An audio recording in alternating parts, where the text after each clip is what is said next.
Mas ontem, vendo esse jogo mais, prestando mais atenção, Bruno, a intensidade com a qual o Embiid tem jogado é contagiante.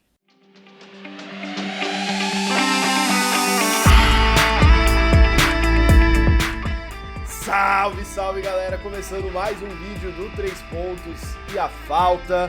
E neste bloco de hoje, neste vídeo de hoje, a gente vai passar aqui sobre os jogos da rodada do último dia 17 de março, sexta-feira. Vamos falar um pouquinho também sobre os outros jogos aí das rodadas da semana, que a gente acabou não fazendo vídeo, então a gente vai tentar juntar um pouco aí, fazer um resumão do que aconteceu nos últimos jogos da NBA. Vamos falar dos Sixers, que venceu o Charlotte Hornets com relativa tranquilidade e tá muito bem. O Sixers aí tá numa sequência de vitórias muito boa na liga.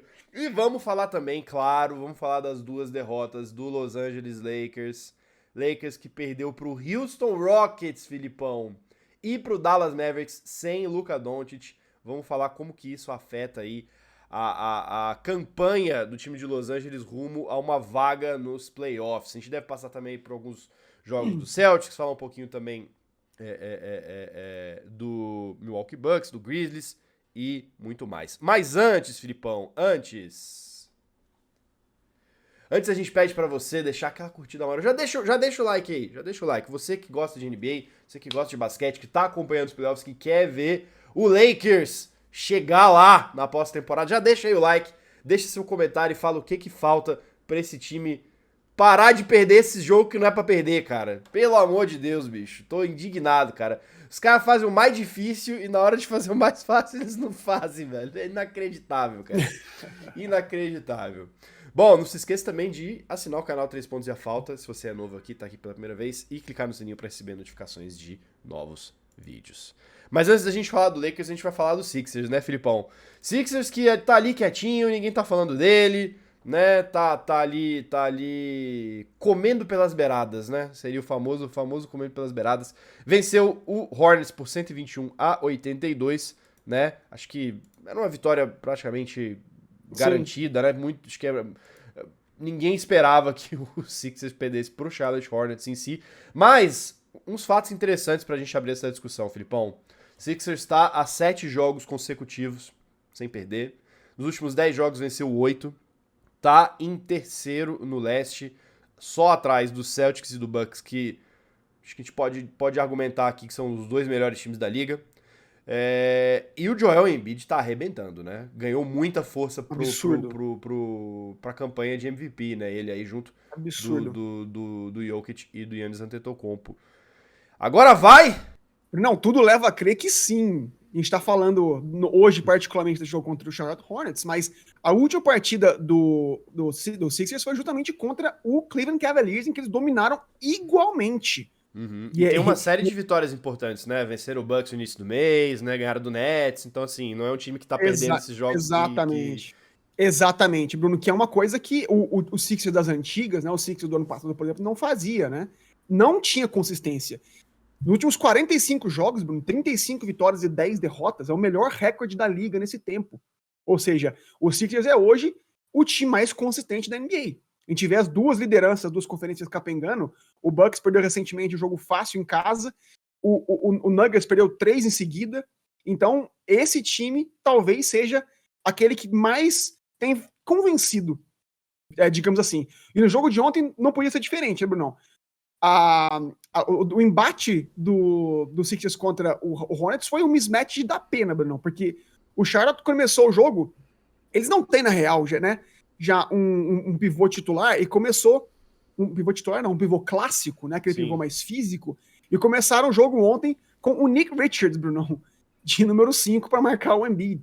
Então, tanto ele quanto o PJ Washington, que são os caras maiores, mais físicos, não deram conta do recado, obviamente. Sixers teve 64 pontos dentro da área pintada, Brunão. E venceram a batalha dos rebotes, Brunão, 52-35. Sendo 14 rebotes ofensivos, ou seja, que geraram oportunidades de segunda oportunidade. Pontos de segunda oportunidade, né? Sem contar que foi um massacre também de aproveitamento. Foi 50% de quadra contra 34% apenas do Hornets, que mostra o poderio ofensivo, perdão, não apenas o ofensivo, mas o defensivo também, que não deu oportunidade para esses caras. Então, não, foi um jogo, assim, tranquilo pro Sixers, que chegou a liderar por 42 pontos. O Harden teve um triplo-duplo também. Mas a história, não do momento, não desse jogo, mas da semana, dessas últimas semanas já, Joel Embiid, não. Joel Embiid, O cara ontem, 38 pontos, 13 rebotes, 5 assistências, 4 blocos, que absurdo. chutando 76% de quadra, Bruno. Tudo isso em 3 quartos. Ele não jogou o quarto, não. E, aliás, é a quarta vez nos últimos 10 jogos que ele não joga o quarto, não. Ou seja, não apenas está descansando, mas ele não está sendo necessário. E esse é o tamanho da dominância do Sixers nesses últimos jogos. Você mencionou que são 7 vitórias seguidas, e não foram jogos fáceis, não.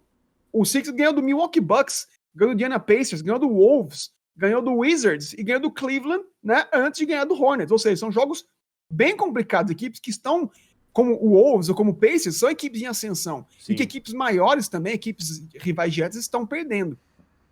Nesses 7 jogos, Bruno, o Embiid tem feito 37 pontos de média.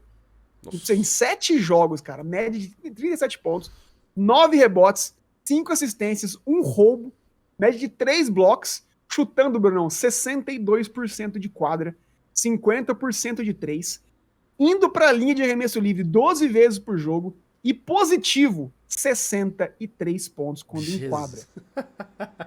Bruno, o cara tá assim, acho que é um dos maiores exemplos de domínio que a gente tem visto aí desde o início do ano, assim, é o que o Embiid tem feito em quadra, né? Você vê ele jogar e você percebe o quanto que as outras equipes, elas não estão conseguindo oferecer solução para parar o Embiid. Eu acho que é o mais interessante é que, ao mesmo tempo, o Embiid tá conseguindo fazer isso sem necessariamente apelar para a fisicalidade dele, né? Ele tá conseguindo fazer isso de formas criativas, ele consegue achar uns arremessos, ele consegue achar uns espaços que normalmente você não espera que o jogador, um pivô, né, vai conseguir fazer isso. E ele tá conseguindo, cara. É muito legal ver o Embiid jogar.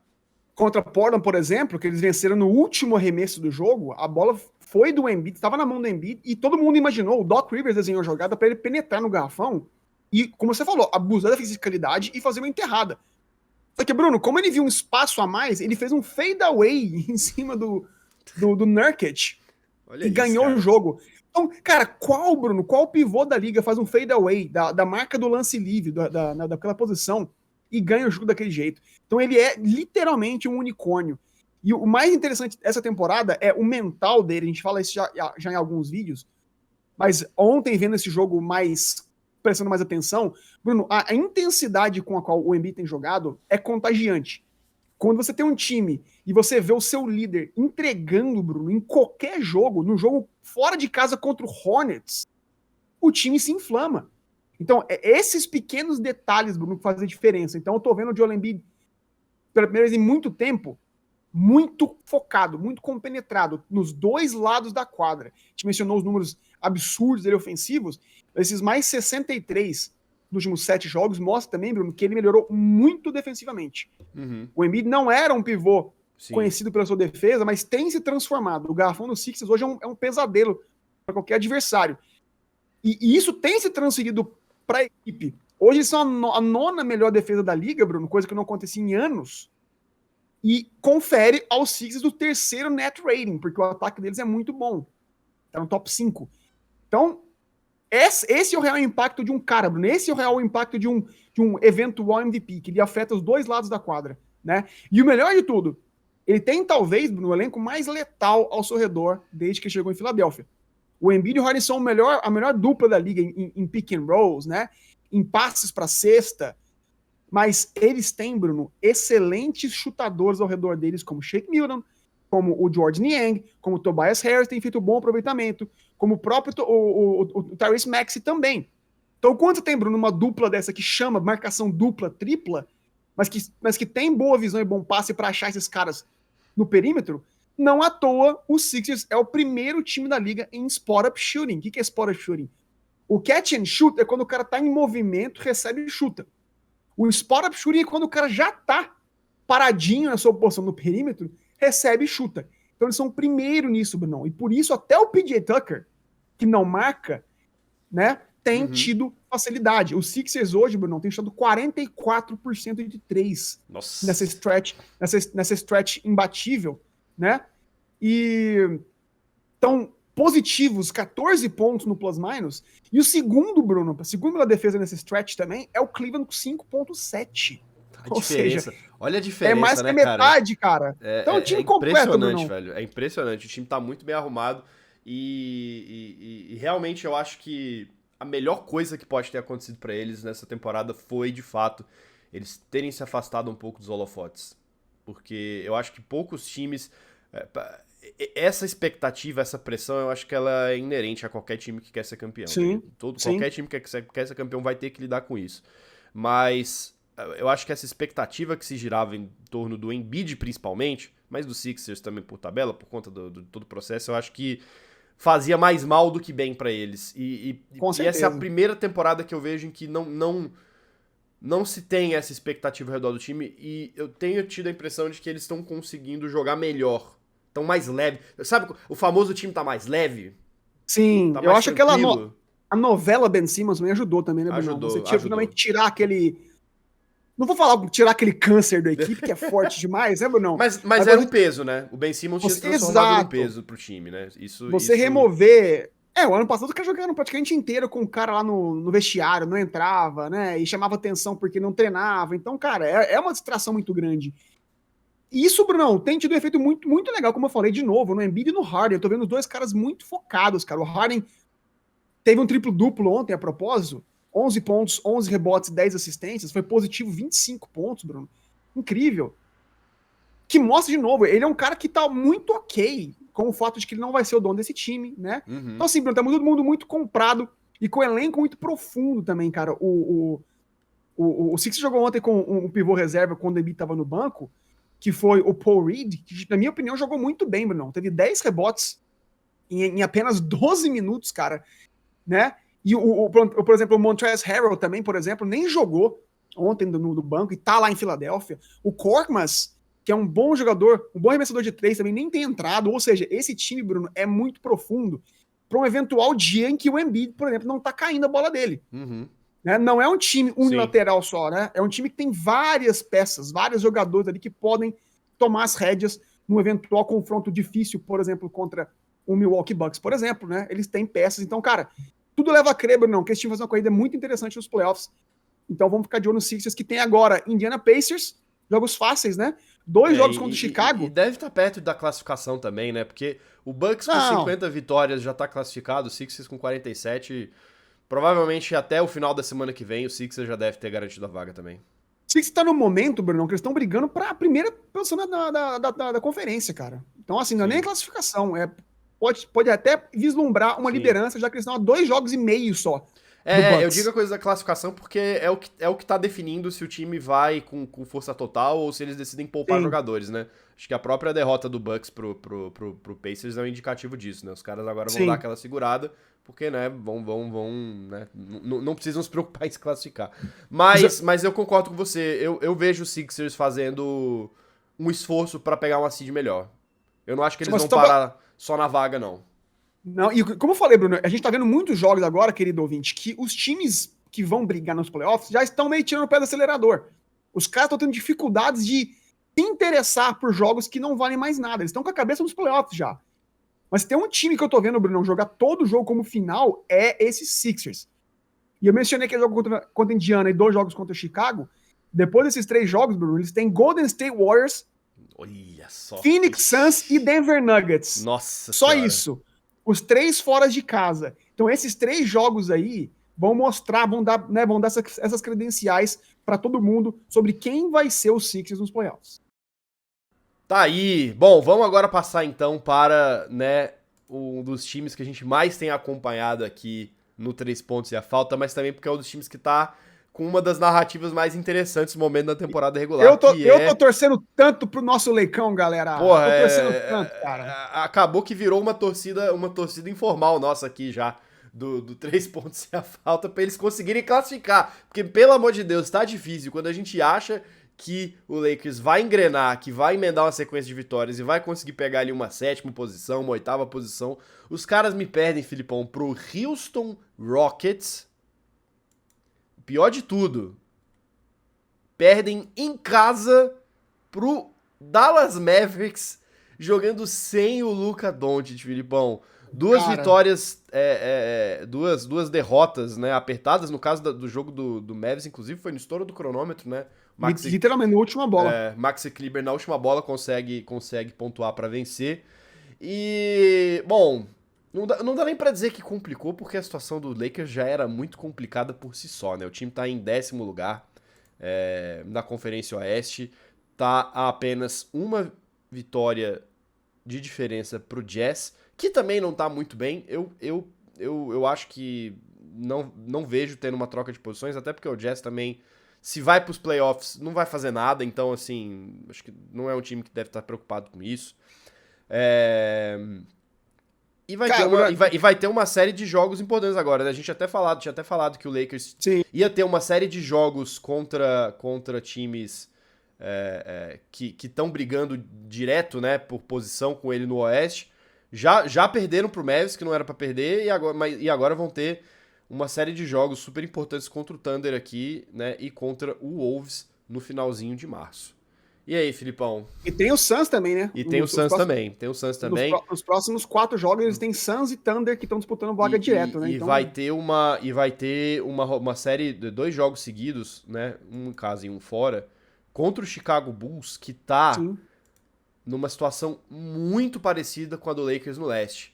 Que tá também na 10ª posição, tá com times cheirando no cangote ali, no caso é até pior, porque tem o Pacers e o Wizards, que estão com o mesmo número de vitórias, só tem uma derrota a mais, né? E também estão querendo muito essa vaga no play-in.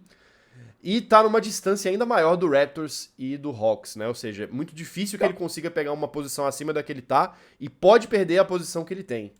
Então, Bruno, resumo, não tem jogo fácil, cara. Não tem jogo fácil pro Lakers, Quando eu falei no nosso último vídeo que eu podia ver o Lakers classificando direto pros playoffs, era porque, dada aquela última vitória, Bruno, e vendo a tabela, sabendo que o Lakers jogaria contra o Houston Rockets e depois com o Mavs sem o Luka, eu falei, cara, vou emendar 3 seguidas.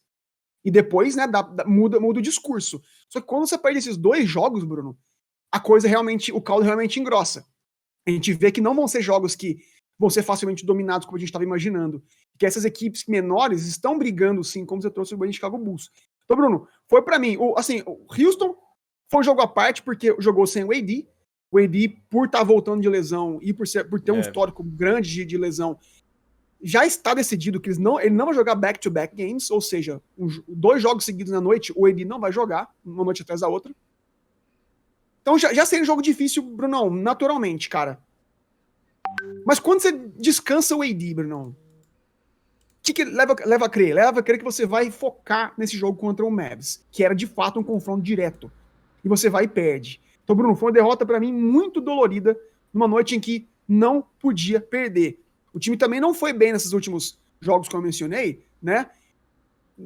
Mas perdeu ontem, mais doidamente ainda, por vacilos do Anthony Davis, Bruno. Por quê? Você mencionou o Maxi Kleber, que fez a bola de 3, a bola da vitória, no último segundo. E foi uma falha do AD de marcação. Todo mundo povoou, né? O foto você até vê o AD tentando alcançar o Maxi Kleber muito distante, né? E não consegue. Bruno, todo mundo tava marcando o seu homem. Já tinha, inclusive, marcação dupla no Kyrie Irving, que terminou o jogo com 38 pontos. Então o AD não tinha nada que tá no meio do garrafão ali, na área do lance livre, com o Maxi Kleber, que é um cara, um 3&D, né? Livre. E a bola vai nele, Bruno.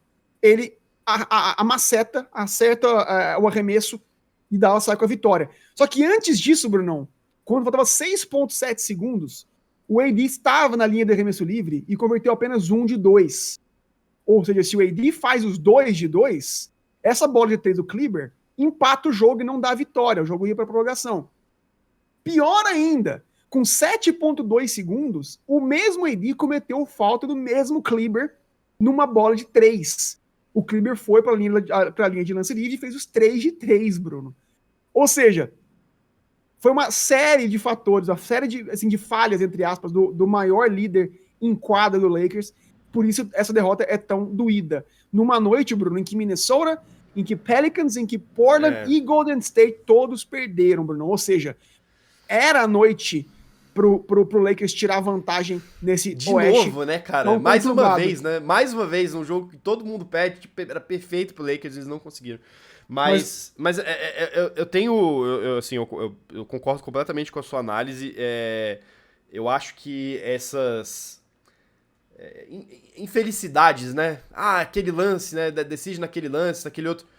De certa forma, você não acha também que vai um pouco de falta de preparo? Você acha que o time ainda. Não no sentido de que não tá treinando e tal, mas o time ainda não tá pronto pra esses jogos, né? Com um pouco nível um pouco maior de pressão, uma coisa um pouco mais disputada? Ou você acha que é mesmo um azar que o Lakers tá tendo e que. Né? Eu acho que é um pouco dos dois, cara. Eu acho que tem um pouco de azar, sim, porque, cara, foram 3 erros. Se ele não comete um desses 3 erros, só 2 desses 3, eles ganham o jogo. Eles ganham.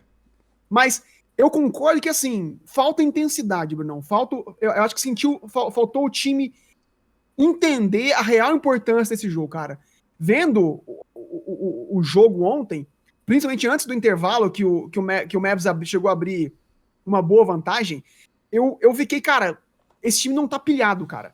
Esse time não tá com fome, esse time não tá entendendo que eles têm que vencer, que eles não podem se dar o luxo. Eles permitiram com que o Mavs chutasse, Bruno, ontem, eles fizeram 25% de 3 só, basicamente. Então, antes de falar os números, eu senti que o time, principalmente no perímetro, Bruno, sofreu demais, cara. E mais uma vez, eles sofreram com um perímetro atlético.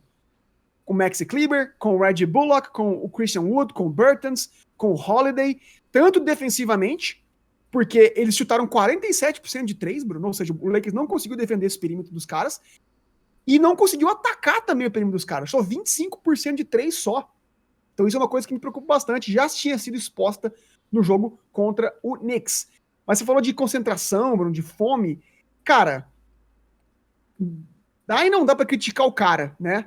Que a culpa dele, ele mesmo assumiu que a culpa foi dele pelos erros, mas ofensivamente, o AD também, Bruno, 26 pontos, o cara chutou 14 vezes de quadra só, quando o D-Low teve 17 arremessos de quadra. Eu consigo ver o Lakers perdendo, eu estou ok com o Lakers perdendo, desde que o AD tenha 20, 25 arremessos de quadra, Bruno. Ele tem que ser agressivo, cara. Principalmente quando joga contra um Mavs que não tem um pivô, de novo, um pivô clássico. Jogaram com o Dwight Powell ontem, Bruno, como pivô. O AD, você tem que jantar o cara, meu amigo. Principalmente quando você tá vendo os seus companheiros no perímetro chutando 25% de 3. Fala, galera, dá a bola pro pai aqui que eu ganho a fisicalidade. Na pior das hipóteses, eu vou pro arremesso livre e converto. Então, cara, esses são, Bruno, as minhas reclamações aqui, bem passionais, Bruno. Porque o Mavs agora vai pra sexto, sem o Luka Doncic, e ganha, Bruno, a série na temporada contra o Lakers por 2-1. Ou seja, eles têm agora 2 jogos de vantagem sobre o Lakers, que na real são 3, porque no caso de empate eles têm essa vantagem, Bruno. Então é muito complicado essa derrota ontem, é muito doída. E os próximos jogos, como a gente já mencionou, tem embates diretos, Bruno. Então, cara, acho que o Lakers vai pros playoffs, sim, pelo play-in, né? Então, assim, já mudou um pouco a dinâmica. Então vamos ficar de olho para ver se esses caras conseguem crescer com essa derrota de ontem. Vamos ver se eles crescem, né? Vai ter jogos muito importantes aí pro Lakers que eles não vão poder perder, porque né, a vaga nos playoffs, por mais que a gente acredite que vai vir, ela tá ali no caminho mais complicado possível.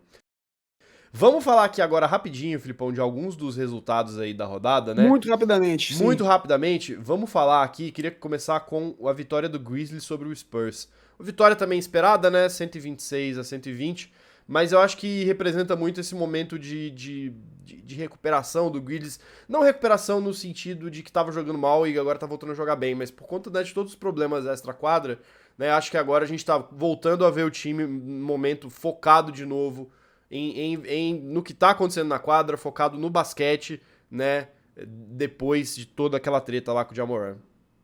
Brunão, foi uma vitória, obviamente, tem ganhado o San Antonio Spurs, mas foi a maior vitória da temporada. Eles perdiam por 28 pontos no terceiro quarto, Bruno. A distância chegou a ser de 29 pontos. Eles perdiam por 9 pontos no último minuto. E chegam a empatar o jogo numa bola de 3 do Dillon Brooks, quem diria, né? Vão pro overtime e vencem, né? Chutaram Eles permitiram que o San Antonio Spurs chutasse 50% de 3 no primeiro tempo, não, que abriu essa vantagem absurda. E o Taylor Jenkins, no vestiário, no intervalo, ele na coletiva, ele fala assim, olha, eu nem falei nada, nem mostrei filme, nada. Eu cheguei no vestiário, cruzei meus braços e falei, galera, o que você tem pra me dizer? E os próprios jogadores, Bruno, começaram a verbalizar assim, gente, a gente não pode estar tomando pipoco do San Antonio Spurs, cara.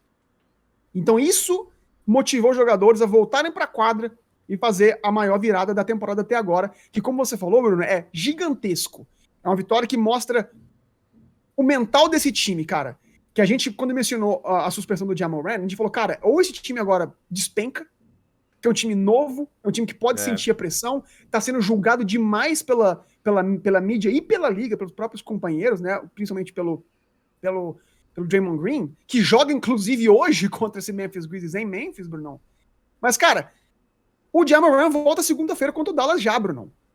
Então, ou seja, ele perde esse jogo contra o Golden State hoje, mas já volta no próximo jogo. O Ja tá cumprindo uma suspensão por conta daquele episódio todo lá Isso, e tal. Da arma, da não, arma. Fez uma live segurando uma arma. Isso, e a Então, NBA deu 8 jogos, mas já tinha contado os jogos que ele não tinha jogado. Então acabou que, no fim das contas, deu uns 2, 3 jogos só, mais ou menos. Isso, então, cara, resumidamente, o Memphis continua super bem na conferência. Eles estão em terceiro ainda, mas empatados com o Sacramento Kings, apenas 4,5 jogos atrás do Denver Nuggets, com o Ja voltando. E com ele voltando, Bruno, com esse time que usou esse episódio para se fortalecer, Bruno, para crescer. Te ver o Jaren Jackson Jr. teve um jogaço ontem, Bruno, a propósito. O Dillon Brooks também fazendo as boas, respondeu bem as críticas do Draymond Green. O Desmond Bane foi o cestinha da equipe sem o seu All-Star. Então, cara, tô muito animado para esse Grizzlies, porque eu também estou achando que o Ja, entrando nesse contexto, Bruno, vai se inspirar também e virar uma chave e fazer algo interessante, porque tem muito a provar agora. Beleza. Bom, e rapidinho aqui falar também da vitória do Celtics sobre o Blazers, né? O Celtics que finalmente tá conseguindo emendar uma sequência de vitórias, tá venceu só 5 dos últimos 10 jogos, mas também tá numa posição muito tranquila, muito confortável, e já é um time que parece estar começando a tirar o pé do acelerador rumo aos playoffs, Filipão. É a quarta vitória nos últimos 5, Brunão, né? Realmente, eles pegando esses 10, eles perderam alguns, mas nos últimos 5 eles venceram 4, ou seja, voltaram a crescer. E a gente tá falando, né, Brunão, de os jogadores estão com a cabeça nos playoffs já. O Al Horford deu entrevista falando exatamente isso. Ele falou que, cara, é difícil concentrar em partidas assim, porque a cabeça nossa tá nos playoffs. E quando você tem um jogo em que o seu adversário, que é o Dame Lillard, que faz 41, Bruno, que ensaia uma reação e você se mantém na liderança, não dá vazão para isso, ou seja, mostra um nível de concentração muito satisfatório, apesar dos pesares. Com os times perdendo, né, como a gente mencionou no bloco do Sixers, com os times das lideranças das duas conferências perdendo confrontos fáceis, essa vitória de ontem do Celtics é muito, muito importante, Bruno. Justamente porque o Sixers venceu, né? Então eles protegem a vantagem, Bruno, de um jogo na frente desses Sixers, e agora tem jogos difíceis contra Utah Jazz e Kings em Sacramento, depois tem Indiana e San Antonio, e depois vão a Washington e Milwaukee pegar o Bucks confronto direto, que vai ser sensacional, Brunão. Então, cara, crédito uma vez mais para esse elenco jovem do Celtics, que tá dando conta do recado, mais uma vez a dupla de Jaylen Brown com 27 pontos e o Tatum com 34, mas o Al Horford jogando de pivô ontem, Bruno, na mais nova ausência do Robert Williams, teve um jogo muito bom também, 12 pontos e 10 rebotes, 10 assistências e 5 rebotes, mostra, como sempre, né, a profundidade desse time, cara. E o Muscala, que foi o cara que chegou para ser o pivô reserva, sequer jogou. Então, olho no Celtão, que tá compenetrado e vai com certeza dar muito trabalho daqui pra frente. Tá aí, vamos aqui então encerrando mais um vídeo aqui do 3 Pontos e a Falta, e a gente quer saber, obviamente, a sua opinião aí sobre Lakers, sobre Celtics, sobre Sixers. Deixa seu comentário aqui, não se esquece de curtir o vídeo e de assinar o canal. Estamos chegando na reta final da temporada regular, faltam poucas semanas pra gente terminar aí, e muitas definições, especialmente sobre esses times que estão aí na zona do play-in. A gente vai acompanhar tudo isso, você vai ver aqui os comentários no 3 Pontos e a Falta. Filipão, estamos junto, um grande abraço para você que está assistindo a gente e até o próximo vídeo. Valeu!